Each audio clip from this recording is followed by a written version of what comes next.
Yesterday on the radio show, if you were listening, Jasmine covered the story about some people who had been hit with a tragedy in the Bahamas, and they were boarding a boat to come to the United States of America. And as soon as they boarded, they were kicked off the boat, which is interesting because it might be the first time white people kick black people off a boat coming to America. Had they done that earlier, we're not having this conversation. But I said at that point, I said the young man who kicked him off, saying that they didn't have visas, I said at that point, he may not have had an edict to do that, but he was doing what he believed the higher-ups would enjoy. And true to form, today, or last night, Donald Trump said we have to be careful with the people coming from the Bahamas because it's a lot of crime, and we want to, gang members. The same thing he says about almost anybody of a particular hue. He says, oh, they're full of rapists and they're murderers. Or they're infesting us. What do you think he believes, and why do you think he believes that? Why do you think? Do you think it was if it were a boat full of Canadians or Norwegians or people from or Finns, he would think that? It is because they are black, they are brown, and they are poor. And he has, at every turn, he takes the opportunity to give the message that they are not welcome here. Every single time. And we become smaller because of it. We are a nation that is so used to him saying and doing things like that, that we meet it with silence, that we have become complicit.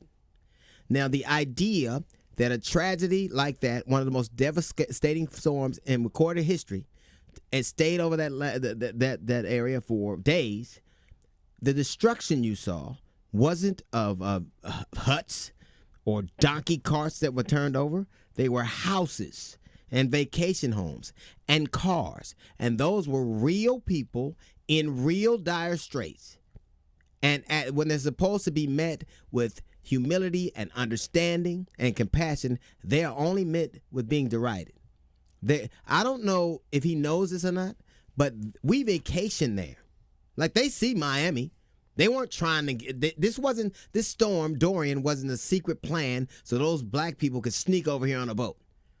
They had a tragedy, and we're supposed to be welcoming. If there were a time when we were, economically struggling, or we had to tighten our belt because things were going bad here, maybe some people might be able to understand it. We are economically, our economy is roaring. We are flush, and we still have time to be petty. Do you really think that this is some secret plot so a bunch of people from Bahamas could sneak babies over here and start gangs? They're bringing crime. If you hated crime, you stop going to your rallies, because there have been more people that have committed crimes from your rallies, the crime of murder, than anybody who come over here on a boat or through a gate. We have watched him put children in cages and say nothing. We have watched him throw paper towels at drowning people in Puerto Rico and say nothing. We have watched an island get devastated, and the first thing he says, if anything at all, is that we have to stop them from come here because of crime. That is the sound of us getting smaller and smaller. This whole thing about being a great nation, taking America back to what it was, is this what it was?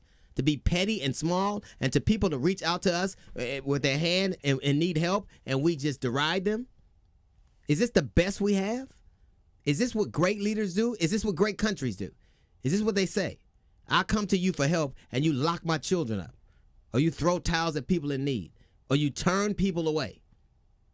Now, I don't know if it was secretly a plot so they could lose their visas. Maybe they did. Maybe, you know what, they had this huge storm so they could lose their visas and sneak over here. Or maybe all of their belongings are underwater and wreckage, and they can't find their goddamn visas. Maybe that's why.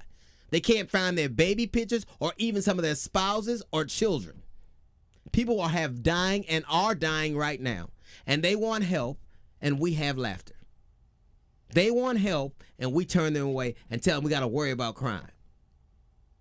I don't know about you, but one of the people they turned away was a 4-month-old child. What crime did he have? Oh, yeah, you know the crime that he committed?